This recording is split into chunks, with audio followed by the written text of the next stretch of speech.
Mattress, we have 19 women group with a total of 579 ladies.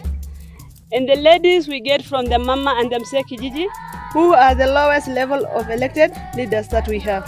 The selection criteria was one lady from each homestead. She has to be a good leader, and priority was given to a single mother, widows, and wife of an alcoholic, those who need a bit extra support. The work is handed out and collected from the ladies at the village level by one of our production assistants. My Beadwork buys all the materials and provides them to the ladies with everything that they need to produce the item. The ladies are paid per piece made at a rate of 500 per day. Once it is beaded, the items come back to the HQ for finishing. While women gather together for beading, they can be trained on variety of subjects like nutrition, breast cancer, menstrual hygiene management, and elder numeracy literacy. As part of my PhD research, one of the things that I looked at is what impact cash coming into the household has. So this may be from rental income, from conservancy rental payments, from employment, or from a microfinance program. And everyone thought that this income was improving the household or sending more kids to school. But what I actually found is that an average family needs to sell one sheep a week to get the income that they need for their basic subsistence. But if there's cash coming into the household that week, it just meant that they didn't need to sell that sheep. So it didn't mean that more people were going to school or that nutrition was improving. It just meant that that sheep wasn't being sold. And from a conservation perspective, that's really shooting ourselves in the foot because we're already well beyond the carrying capacity of the number of sheep that this ecosystem can hold. So as the Ma Trust, any income that we're responsible for going into the households, we're really conscious of what impact is that income having on the household. So we've done a baseline survey with all of the ladies in the beading program to find out what their life at home is like. So how many children do they have? Are the children going to school? What's their nutrition like? What kind of house do they live in? And as a woman in that home, what is her biggest problem? So the key things that they've raised are collecting water, collecting firewood, paying school fees, and having electricity at home. So we have a list of every single lady and what she identified herself as her priority. And then when we go to pay them, we encourage them to use that income to address what they said their problem was. So if their problem was collecting water, they can buy a water tank, we'll come and install it on their home, and then they can collect rainwater rather than having to walk to collect water. If their problem is collecting firewood, we can link them to get a gas cooking stove or an ethanol cooking stove or an energy-saving Gico so that they don't need to walk to collect firewood every day. If their problem is paying school fees, we partner with KCB, so the ladies can open a savings account and then put their income in there so that the money is safe there, ready for when school fees need to be paid.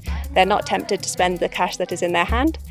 And then finally, if power is the problem the ladies identified, they can either get a household solar system, which is an MCOPA system. It's 50 US cents a day for lights, phone charging, a radio and a torch. Or if they just want a smaller system, they can just get a solar lantern. So the idea is we help the ladies to identify what their problem is specifically in their home. They're earning an income, and then how can they use that income that they're earning to address the exact problem in their home. So what we don't want is that the ladies use the money for their own normal expenses. So if they're going to the market, they should still get the money for their vegetables from their husband as they normally would. This money is to improve the house, it's to do things that they weren't able to afford to do before. It's to bring the families out of poverty and help them to live in a more environmentally sustainable way.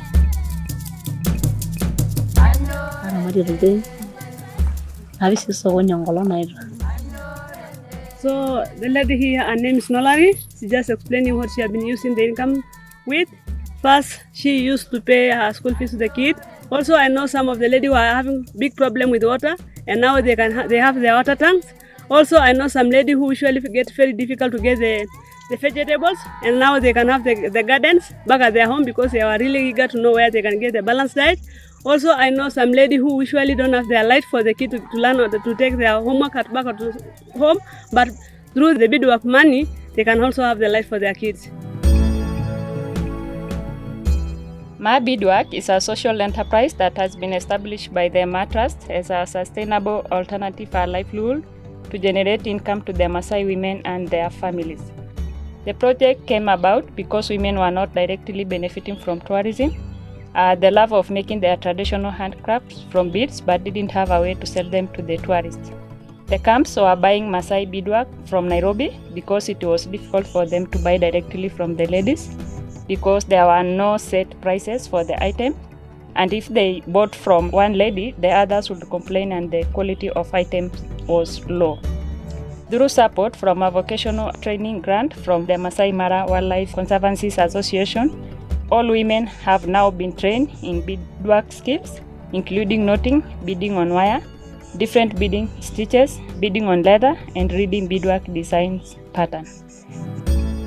The main market for our beadworks are our own shop, CAMPS International Wholesale, through our website, and custom products.